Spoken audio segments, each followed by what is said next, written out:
part of good treatment is doing ongoing high quality assessment. So you are checking in with your client through the entirety of the time that you're working with them to make sure that they are growing in the direction that they want to grow. They're moving in the direction that they want to move. Welcome back to Heal Your Roots podcast. On today's episode, we have Dr. Jessica Robb Mazzant join us, clinical psychologist, sharing her unique approaches and philosophy around helping children and families dealing with ADHD. If you're a parent or you have a family member with ADHD, you're definitely going to want to tune into today's episode. I'm thrilled for today's guest, Dr. Jessica Robb Mazzant. Thank you so much for being with us today, Jessica. Oh, you're welcome. Thank you for having me. Absolutely. So before we kind of go into all your specialties and everything that you do, can you share a little bit about how you got into the field? What made you want to become a clinical psychologist? Sure. So I was a psychology undergraduate, and in between, towards the end of my junior year of undergrad, through my email, I got this advertisement for an internship. And the internship was to work in a program called the Summer Treatment Program, which was a really intensive behavior modification and social skills training program for kids with ADHD. And when I say ADHD, I mean attention deficit hyperactivity disorder. I'll use that acronym from now on. And I thought, well, this seems pretty cool, like something I might be interested in. So I applied, and I feel really fortunate that I was able to get that internship. And so I moved up to the Summer Treatment Program location, which at that time was in Buffalo, New York. And I went through the training, and I started doing this treatment program, and I fell hard and fast in love. I enjoyed working with those kids so much. I enjoyed the just professionalism of all of the supervisors that I worked with. I took a special class with the developer of the summer treatment program, Bill Pelham. He offered a summer course on ADHD, and I just remember leaving that summer thinking, like, this could be my work. Like, I could get paid for doing this. This is incredible. And so for the next 12 years, I worked in that program. I ended up applying to graduate school, to a doctoral training program in clinical psychology. And the developer of the summer treatment program, Bill Pelham, was my graduate mentor and really my life mentor. And that experience had such a positive change and, changed the trajectory of my career and really pointed me in a direction that I've been so grateful to have kept moving in. That's incredible. So if you didn't get that email, who knows? You think that would have more of an influence in my life? I'm responsive to emails, but it actually hasn't. Wow, that's really awesome. I actually love working. I don't work with any kids, but I love working with adults who have ADHD because, full disclosure, I do as well. And just like learning myself about it, helping clients, there's so much information about it. And it's so intriguing. So it's really awesome that you spent all that time at this. It sounds like a really comprehensive program that allowed you to learn so much and help so many people. Yeah, it is. It's such an incredible program. And about 6 weeks ago, the developer of the summer treatment program, Bill Pelham, passed away. And so that's been just a huge loss, not only personally, but really for our field. But one of the things that is so incredible is that, he influenced not only me, but so many people that are very committed to keeping high quality research, high quality treatment happening for families that really need it. I'm so sorry for your loss. Oh, thank you. I appreciate you saying that. Yeah, absolutely. And so where are you currently working now? Like what is the professional career for you right now? So I am an associate teaching professor at Florida International University. And I work specifically in a program, a graduate program called the Professional Counseling Psychology Program, or the PCP program for short. And the gentleman that I mentioned, Bill Pelham, Not only did he start the summer treatment program, but he was also really instrumental in helping to launch the PCP program as it kind of currently is. And one of the things that's kind of unique and distinct and important about that program is that it has a real training emphasis on evidence-based practices. So techniques and practices that have been shown through, good quality research that they really provide and result in a meaningful impact on clients and families. So this guy's been all over the Yeah, place he helping really, everybody. he really has. Yeah. And so Talk I've about been, leaving an impact on the right. world. Yeah. And I've been working in the PCP program at FIU since 2012. Oh, wow. Okay. So over a decade. Wow. Over a decade. Yeah. That's awesome. So you're working with students. Mm-hmm. And then I know you mentioned you work at a private practice as well. Mm-hmm. So the private practice that I work in a part-time capacity there, but it's called South Florida Integrative Medicine, and it's in Coral Gables, Florida. So in the South Florida area. And I think what I love about SFIM, I apparently really like acronyms a lot, is it's an interdisciplinary practice. So there is psychiatry, there are psychiatric nurse practitioners, psychologists, mental health counselors, and really having such a broad range of professionals there allows us to do really comprehensive and personalized treatment for the folks that we work with. So I do see some clients through SFIM, but I also do quite a lot of clinical supervision. So what clinical supervision is where you are a sounding board and you help to give advice to developing mental health clinicians. So clinicians who don't yet have their independent license to practice. I get the fortune of meeting with them routinely to make sure that they're feeling supported and secure in the work that they're doing. And I really love that. Molding the young therapists coming into the next generation. And supervisors are so crucial. I mean, I loved all my supervisors. It's such an important part of the growth and the learning process of becoming a therapist or any kind of mental health clinician. I agree. Yeah, they can have such a tremendous impact on us. So you have a lot of different apparently a lot of hats. Yeah, but all very important ones. Yeah, I'm incredibly fortunate that I get to be involved in so many cool things.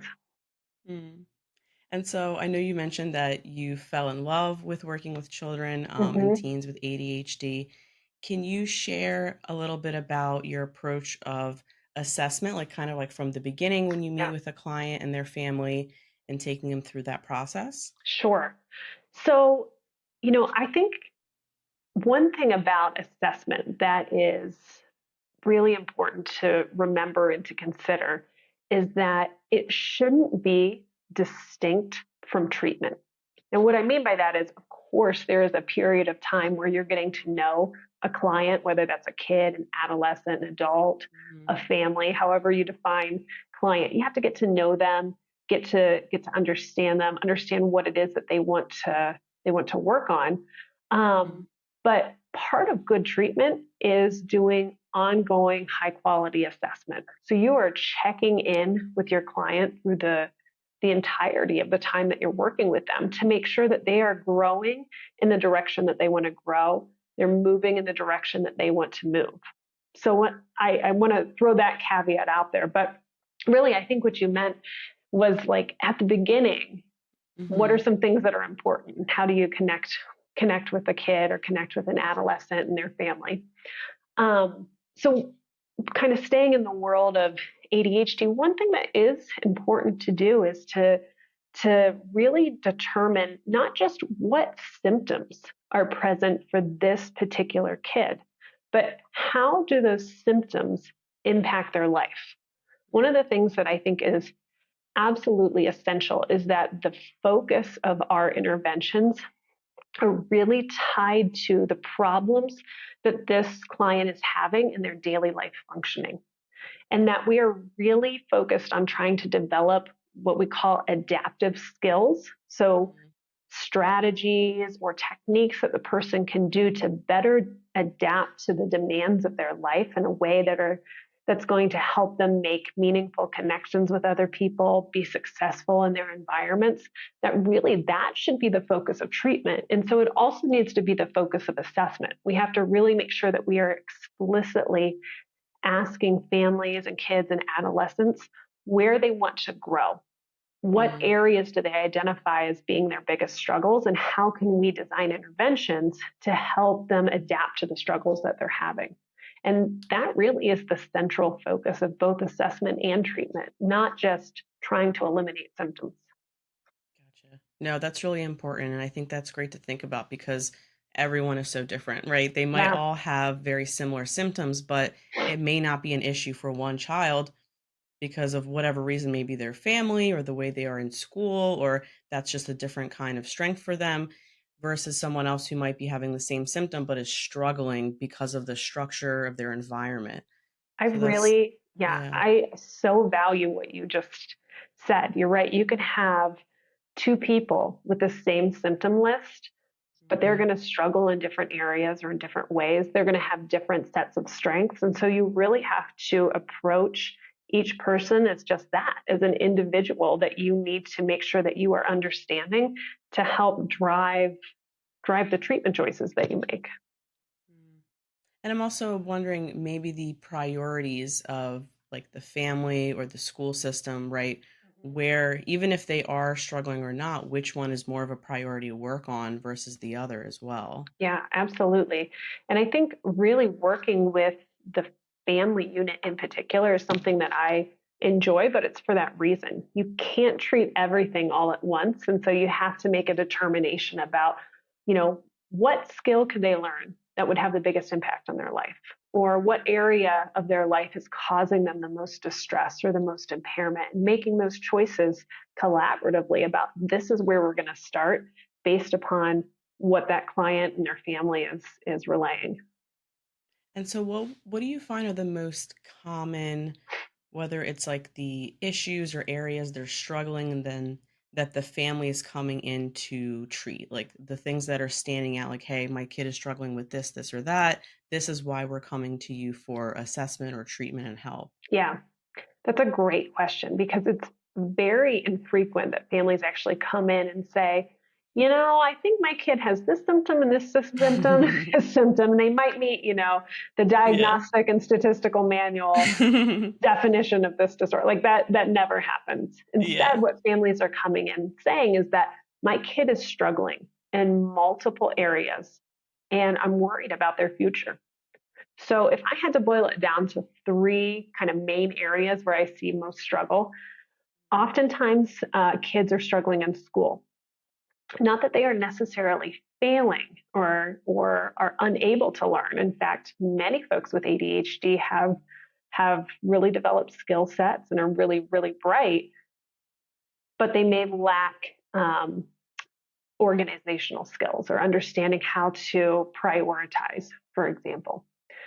So oftentimes we see kids that are academically underperforming compared to where they're likely capable of performing, or their grades are suffering because of things like they can't structure their time to finish a long-term project. Or what can sometimes be the most frustrating for older kids, they did the homework, but somewhere between doing the homework and arriving at that new location school, it's gotten misplaced along the way. And you'd be surprised how often I hear that, even with electronically submitted homework. Yeah. Still, there's some barrier there. So that's absolutely a domain I'm going to ask about and assess and see how that kid is doing. The second area is going to be peer functioning. And many kids with ADHD struggle in their peer social groups. And what we know is that having just one reciprocal friendship. So when I say a reciprocal friendship, what I mean by that is the kid says, hey, John is my friend. And John says, yep, I'm this kid's friend. They both say, hey, this is a real meaningful connection between the two of us. Having just one or a couple of those has this profoundly protective impact on kids. But Mm. oftentimes kids with ADHD struggle to kind of get past that initial friendship stage into that reciprocal friendship. And there's a lot of reasons why they might struggle. Um, Sometimes kids with ADHD have difficulties with impulse control, but a lot of times kids with ADHD can learn from their environment and kind of develop some troublesome reactions or troublesome patterns in how they interact with people. And so they are more at risk from being socially rejected from their peers because of things like high rates of interruption or not being able to follow conversations or things of that nature. And so really, again, working on that like skill development to empower them to be able to learn some long lasting friendship skills has a big impact on them. And I then, bet. yeah, last but not least at all, the third area is really family functioning. So within families, it's very common for parents to report that they feel like they're not the best versions of themselves or they're not the parents that Mm. they want to be. They're struggling in a lot of ways with their kids. And so the dynamics within the household have unfolded in a way that doesn't really feel good to anybody. And parents report that they're using harsher kind of interactions with their kids than they want to be doing. And they feel like they have to do that because it's the only thing that seems to work or to motivate their kiddos. And we know that living in an environment for a long period of time that's marked by these high levels of coercion or hostility isn't great for kids. It's not good for their development. And so, really working on changing family dynamic patterns is something that we check in on and definitely focus on in treatment if needed. Wow. So these are three huge areas. And Yeah. as you're speaking, I'm like, oh my God, it's like the story of my life. But it's so true. It makes sense. And you Yeah. think about if you're struggling in all these three areas and you're a child or a teenager, like this is your whole life, right? You're in school or you're at home or you're with friends. And if you're not with friends or you're feeling rejected, right? I'm sure that lowers your self esteem, Totally. can cause social anxiety. Mhm. You might have more lower self esteem because you're not doing well at school or you're constantly getting reprimanded. Then at home, your parents feel like the negative reinforcement's the only way to get you to do something. Yep. It's like everywhere you go, you're getting some kind of like negative reaction or response to you. And Hmm. that it's really tough. It's really tough. And you nailed it when you said it can affect a person's self esteem. It can also affect their sense of self efficacy or their belief in Mm, themselves that they are capable of doing things because they've had so many messages sent to them that they are screwing up in some way. And that's a tough message to receive from so many different areas of your life for so long. That's yeah. a tough thing not to internalize.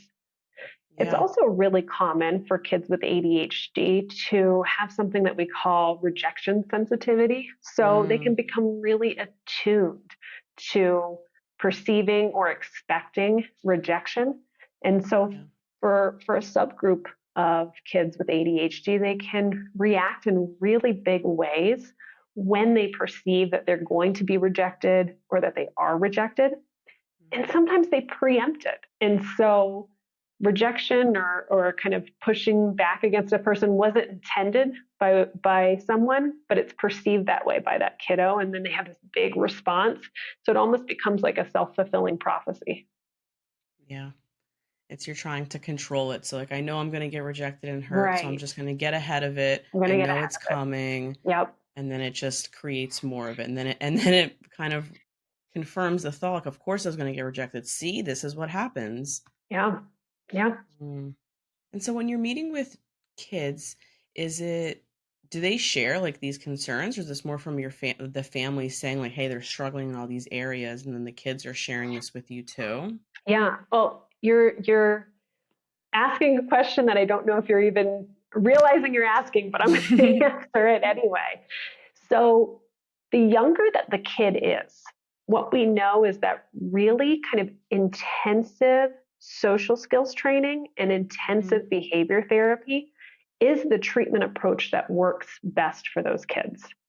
Now, when I say behavior therapy, I do want to clarify something. I'm not trying to like force or pressure kids into like a mode of responding or a way, a really restricted way of responding or being, but really I'm teaching them through the way that I react to them, skills that they can use in other settings. That's going to help them to adapt better. So let me give you an example of what I mean. Let's say I'm running a social skills group with kids. I might have that group of kids play a sports game. And the reason that I would make them play that sports game is because sports actually require the use of a lot of different social skills. You have to be able to communicate effectively. Yeah. You have to be able to cooperate, so work with your fellow teammates. You have to participate in the game in a way that is meaningful. And you use a lot of validation skills. You're like checking in with your teammates, great play there, like that you're looking ahead. And so we'll play a game like that. But one of the things as the therapist that I'm doing is I'm looking for all of those things I just mentioned to occur. And when they occur, I really reinforce that in those kids. I'm like, hey, that was a great way of communicating with your teammate. Did you see that skill? I'm going to make up a name right now. Did you see that skill that Andy did? This is why that was a good move. So I'm really trying to strengthen the likelihood that kids will continue to use those types of skills when they naturally occur. But I'm also providing some boundaries for the kids that are going to help them to be more successful when they're not with me. So if a kid strikes out during our baseball game, for example, and he throws his bat in anger, maybe that's a really impulsive reaction that he has that comes from frustration, I'm going to talk with him about how that's not the appropriate reaction. That's not an example of good sportsmanship. And what could he do differently? And why would that different behavior land him in a better spot? So when I say BMOD or behavior modification, I'm really talking about a lot of like intensive point of performance feedback for these kids. Interesting. So I'm hearing a lot of positive reinforcement, where like point out all the things that you like that they're doing, that you want them to do more of, so they're aware of that. Yep. And not necessarily negative reinforcement, but bringing to their attention that, hey, this is not appropriate. What other thing could we do? Yeah. There's a consequence when misbehavior or really negative behavior does occur, but the consequence is presented to them in a neutral way, in a factual way. It's not intended to shame them or to make them feel badly, but to be like, hey, not okay, or hey, not cool. So we do that in a lot of different ways. Sometimes it's that type of feedback. Sometimes it's through something like a point loss, if a kid is on a point system. But the consequence, that type of feedback, is intended to be instructive. And really, when you set up a dynamic where there's way more opportunity and appeal towards those positive pro-social behaviors, kids start to drift in that direction. They just need the opportunity or the chance to understand where that attention is going to come from.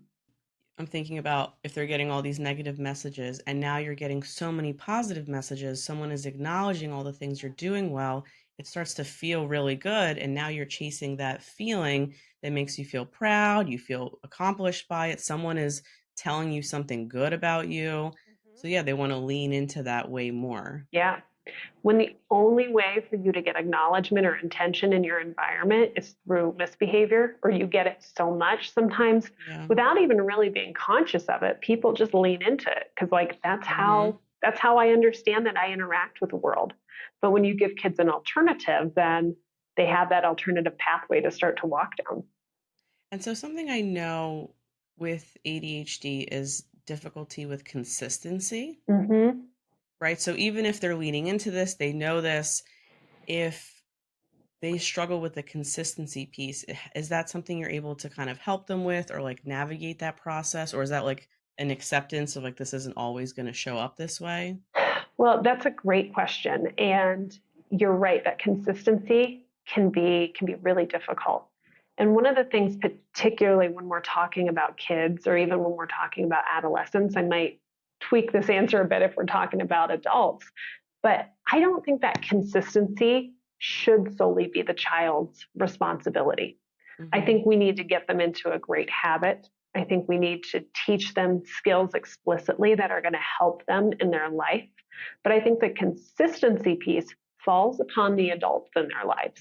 We need to be working with the caregivers in the life of the kids, teaching them how to respond differently, how to create those positive connection opportunities that we're creating in therapy, create those in the home setting. We need to work with the teachers that the kids are interacting with so they have that same kind of dynamic. So, yeah, the kid needs to show up for themselves. They need to show up with those skills that they're learning, but other people in the life of the kid need to show up too. So it sounds like you work with kids in a setting of other children, right? Like this is like in a group to see how they interact and help everybody. Is that the most common way that you work with children, or is it like one-on-one as well? It's not the most common way that most therapies work with kids, but particularly Hmm. for kids with ADHD, we know that that approach lands a lot better. It Mm, works a lot better and it yeah. results in better treatment gains than working with kids individually. That's not to say that working with kids individually is never warranted. Like, of course it is. But we do find that that social modeling and giving them the opportunity to Mm, practice. Because if you think about it, for most kids, in the context of a family, it's not just you, it's a lot of people in a family. In a classroom, it's not just you, it's a lot of people in a classroom. In a Girl Scout troop, it's not just you, it's a lot of people in that Girl Scout troop. yeah. So, giving them the opportunity to practice in a social setting, it's not solely that they need to learn social skills, though many do, but that it's giving them the opportunity to practice in an environment that's more similar to what their life looks like. So, yeah, that's part of the reason why a lot of the work we do with kids is group based work. That's really interesting. I didn't, it, as you say it totally makes sense, right? I mean, it's a lot more experiential. If this is what they're struggling with, instead of just talking about the thing, you go and do the thing and like live, you can correct it or work with it and they can continue repeating it versus just talking about it one on one and then going out into the world and they forget Yep. or in the moment they don't know how to use it or the moment Mhm. has passed, right? So that's I Yeah. really love that. Thank you. The other Hmm. thing, and this is not our direct intention, but it can happen often, is that we have kids in the group that become friends with each other and they understand each other at a level that maybe other kids don't because they're dealing with such similar things. And so we've had many lifelong friendships kind of born out of the summer treatment program or the social skills groups that we run. Um, and then it's real meaningful feedback that they're getting from their real life friends, their real life peers. It's really beautiful. There's a lot of things happening here. They're learning all this stuff. They're actually making friends, Mhm. and all of this is helping them gain more confidence, Yep. practicing all these skills that they can take back into school, at home, or other places. So it's sustaining these life skills. It's not just learning it, trying it a little bit, doesn't work. Let me try in a different setting, it may not work, but it's like continuing. Yeah. And we're talking a lot about these kind of social skills groups or these behavior modification groups. One of the other aspects of treatment that I really love is doing what's called behavioral parent training groups. So where you bring the parents of the kids together to same thing, learn skills to better support their kids in their home environments. Um, and behavioral parent training can be done individually or it can be done in a group. Personally, I love doing it in a group because Same building thing. building community is right there. And so many parents of kids with ADHD or other mental health issues can feel really isolated. I feel like it might almost be harder to work with the parents and the kids themselves. Well, I think any teacher would say the same. Anybody who works with kids in any capacity can say, to a degree, that's probably true. And so how do you work with the parents? What are some things that you kind of teach them Yeah. to do? Because they're the ones that have to reinforce this and keep Yep. the environment going. Like you said, they have to be consistent with this practice. In those groups, um, it's kind of a combination of things. One, there are some skills that we teach parents, and a lot of these skills in isolation feel maybe kind of small. But you take enough of these small skills and you stack them up, and suddenly it accounts for a big change in how they're parenting or how they're interacting with their children. So an example of one type of skill that we might work on with parents is like how to use your attention in a way that's meaningful. So a lot of parents, and I want to say this in a way, I want to qualify it, I guess is what I want to say. I don't think that this happens because anybody's trying to like do poor parenting, but I think it Sure. just kind of naturally unfolds. And just like kids learn from their environment, parents learn from their Yeah. environment. But what can happen is that sometimes parents can be on the lookout for misbehavior. So when it Mm, happens, they're like, oh, see, there you go again. Or, a version of that type of response. And yeah. then when kids, are getting along or are playing nicely, and I can say this because I'm a parent and I know I've done it before myself, is you're like, whew, you have a moment of exhale where you're like, don't rock the boat. Things are going well right now. They're going swimmingly. And, here and there, that's no biggie. But if it's not just here and now, that's kind of the mode of responding. What ends up happening is that kids get a disproportionately large dose of attention for all of their misbehaviors and all of their mess ups, and comparatively no or very small amounts of attention for meeting expectations, for doing things the right way. And humans are social creatures. We gravitate towards what we get attention for. And Mhm. so, even though it might sound really small, just by bringing that to the awareness of parents and saying, we want you to start to pay more attention to the things your kids are doing well. We want you to catch them being good. You want your kid to listen to you the very first time. Every time she listens to you, every time he listens to you on the first time, I want you to acknowledge that in a meaningful way. What it does is kids start to drift towards attention. And so, Mhm. kind of slowly, it starts to shift the way that they're responding. And then for parents, many times they report that like that permission to like let go of some of the misbehavior and focus on the good stuff their kids doing feels really good to them. Mm. That's something that they want. Yeah. And I'm sure that brings awareness to them of how much Mhm. they are actually listening, right? Because Yeah. also they're also filtering for something bad to happen. So you're more likely just to think that there's a higher number of that. And this isn't standing out as much because you don't have to be upset about it. Yeah. So they're also kind of missing that they're actually doing things well a lot more than they're perceiving too. Yes.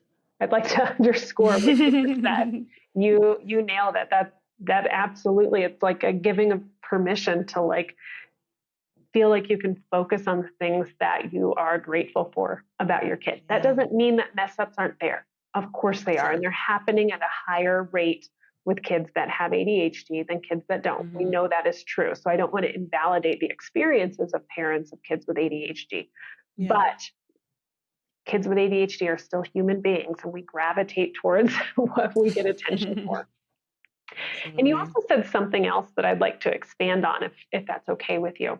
So I think it's really, really, I hate to use the word natural, but like it's understandable is maybe the better word about why some really kind of coercive or uncomfortable, unhealthy patterns can emerge in families.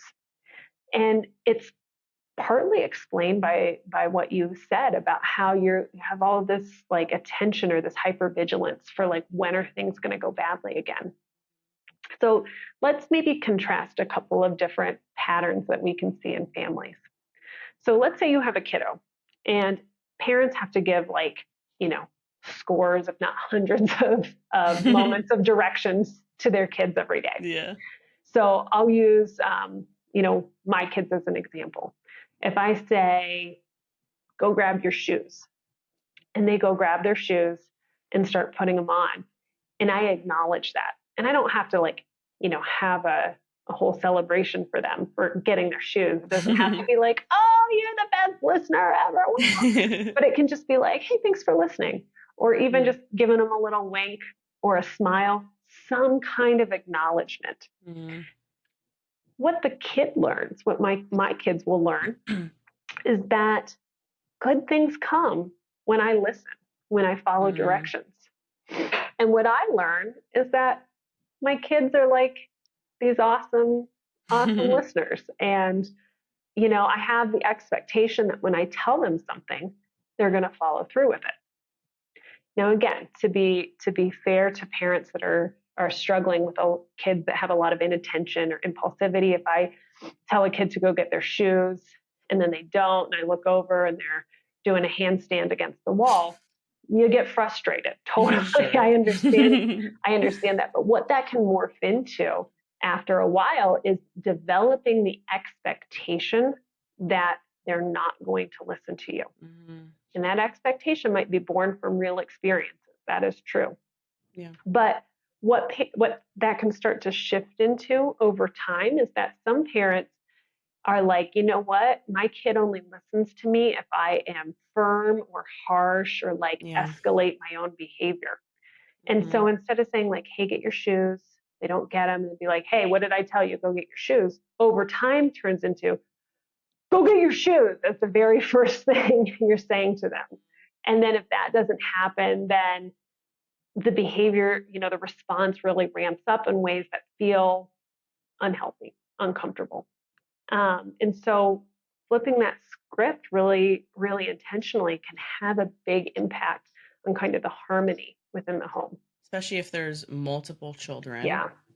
Because now there's other things going on. If they're getting distracted really easily and you're running late and there's it's just chaos.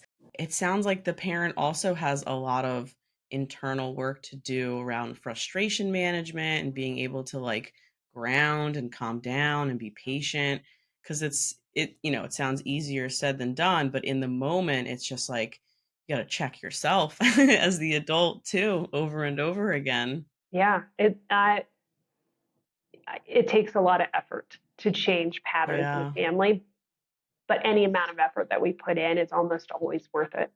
Not only for the kid, but for the parent or the caregiver and for the family as a whole. It's effort well spent.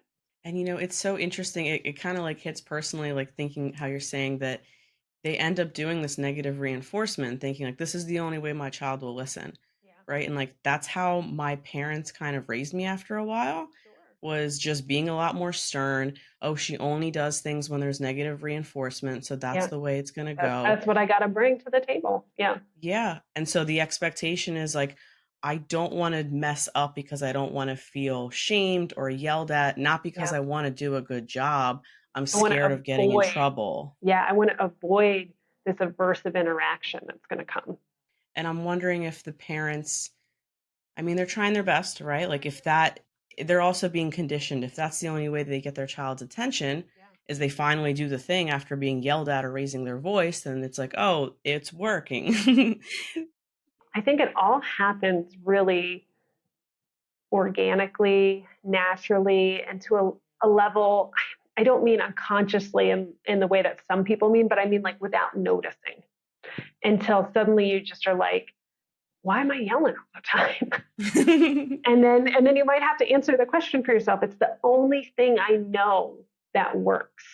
And that's what I think is really powerful about when we can work with families is we can say, I get it.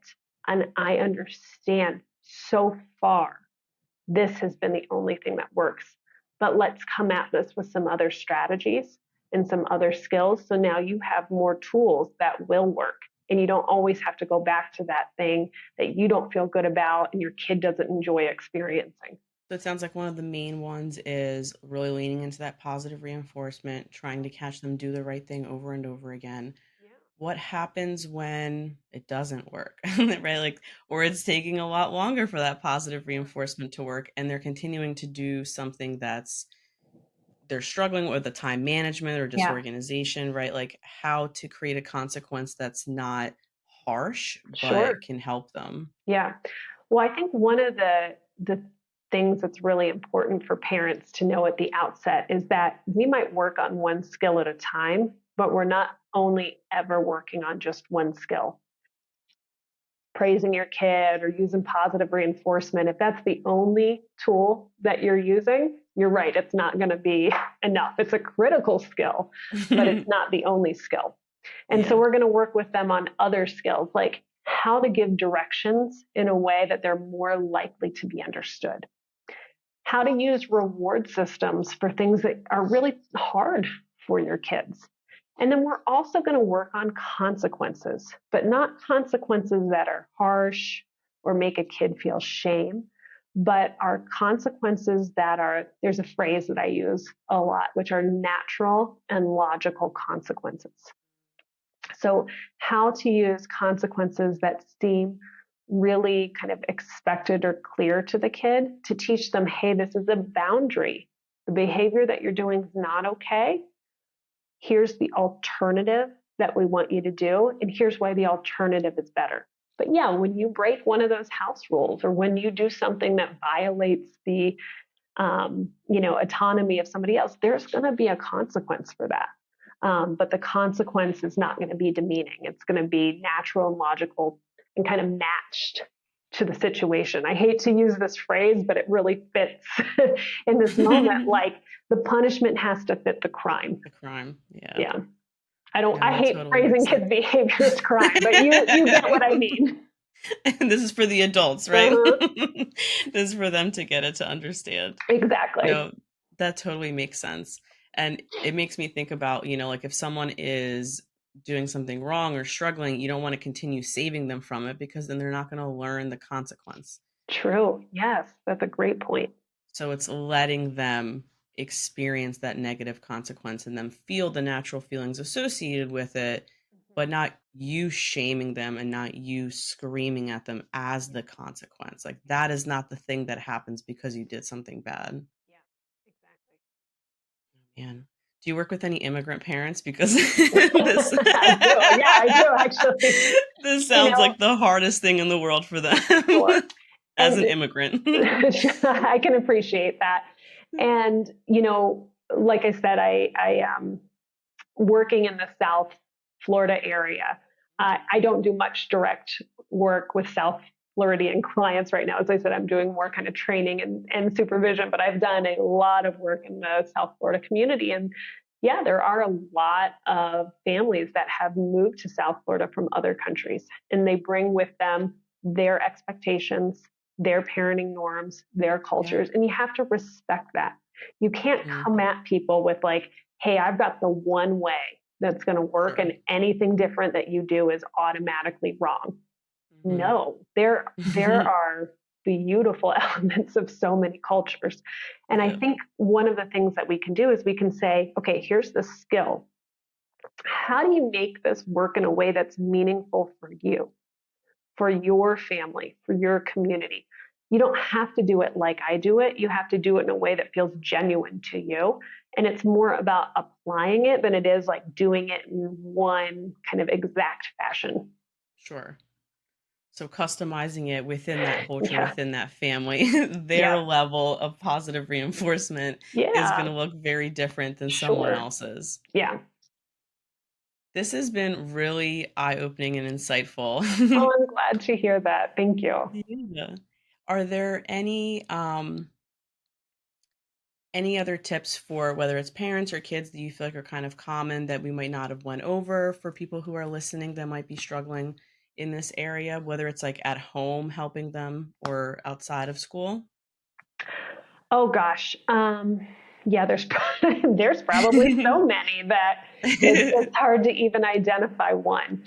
I'm actually say something a little more broad than specific. Okay. Yeah. I think whenever anybody is making a change, so whether this is a kid learning a skill or it's a parent trying a new strategy, change is hard. It is not something that comes without commitment or comes without effort. But one of the things I often ask the families that I work with is that, is the effort worth it for you? Would the change, what's going to be the outcome of the change? So don't think about only, if I use praise. I'll stay with that example. Mm-hmm. Once or twice, is my kid going to suddenly listen to me? But ask yourself the question, if I start to notice the good things that my kid does in a meaningful way, I start to connect with them and I start to listen to the things that are important to them. And I don't do this just once or twice, but I do it for a couple of weeks. I do it for a couple of months. Heck, I commit to doing it for a year. What impact would that have on your kid? What impact would that have on you? What message are you sending to your family? And depending upon how someone answers those questions, it can really drive home for them why they're doing this. And then all of a sudden, that's their motivation. And whether we're talking about kids or families, we're talking about any behavior change, I think questions like that are really important to ask yourself, because when we can identify the reason why and understand the commitment that we're making, things click in a way that they wouldn't if we didn't have that identified. No, I love that you brought that up because it's so true. I think we might get so lost in the day to day or the nitty gritty or the frustration or like the growing pains of change that we kind of forget what the purpose is and what we're trying to get to. It's like there's this great book called The Why. I think it's like Simon Sinek. It's like start with why. And it always kind of goes back. That's kind of like the anchor of when you might get lost or frustrated or just like forget why you're doing the things that you're doing is kind of go back to what is your why. So I really love that. I've not read that book, but man, it sounds like I need to. That sounds pretty impactful. Yeah. So Jessica, is there, how can listeners get in contact with you, whether if they want to work with you or just have you as a guest, because you have so much knowledge and wealth in this topic, thank you. to get in touch with you? Yeah. Well, I would love if people would get in touch with me. That sounds amazing. I love talking about this stuff. So, I like I said, I'm an associate teaching professor at FIU. So my email address there is JROBB, so jrobb@fiu.edu. They could shoot me an email. If the people listening, though, are parents or clients themselves, I personally don't see clients through FIU. So even if you contacted me there, I'd probably have to say, great to meet you, but I'm going to reroute you to somebody that can help you. If it's okay, I would like to, again, mention the two organizations that I have worked with, because I think they do such incredible work. So at Florida International University, the same place where I'm a professor, even though I don't do therapy there directly, there's this amazing center. It's called the Center for Children and Families. And the website is ccf.fiu.edu. And CCF does amazing work, not only with kids with ADHD, but also just with child and adolescent mental health in general. So they do work with families that have experienced trauma. They do really cool work with kids that are experiencing anxiety, kids that are experiencing depression, ADHD, all kinds of stuff. That's a really, really fantastic organization. The other practice that I mentioned that's in the South Florida area in Coral Gables is called South Florida Integrative Medicine. And so they have a really user-friendly website. They have many psychiatrists, psychiatric nurse practitioners, clinical psychologists, mental health therapists, a lot of just really well-informed, great trained people. And so that's a practice that I think is just fantastic. I always refer people there. And so I think that would be a really great practice organization to reach out to for the type of work that I've been mentioning. Awesome. Thank you for sharing those resources. We'll definitely add those in the show notes. Yeah, for sure. Jessica, thank you so much for being on, for sharing all of this information. This has been really incredible. I really appreciate it. You are most welcome. And Kira, thank you so much for having me on. I think you have such a way with words. And so when you would reflect what I was saying, I'd be like, yeah, what you said. So I really appreciate that. I felt like we understood each other, and that's lovely. Thank you. You're welcome. Awesome. So if anyone listening really enjoyed this episode, please remember to like, subscribe, and share. Otherwise, this is a wrap.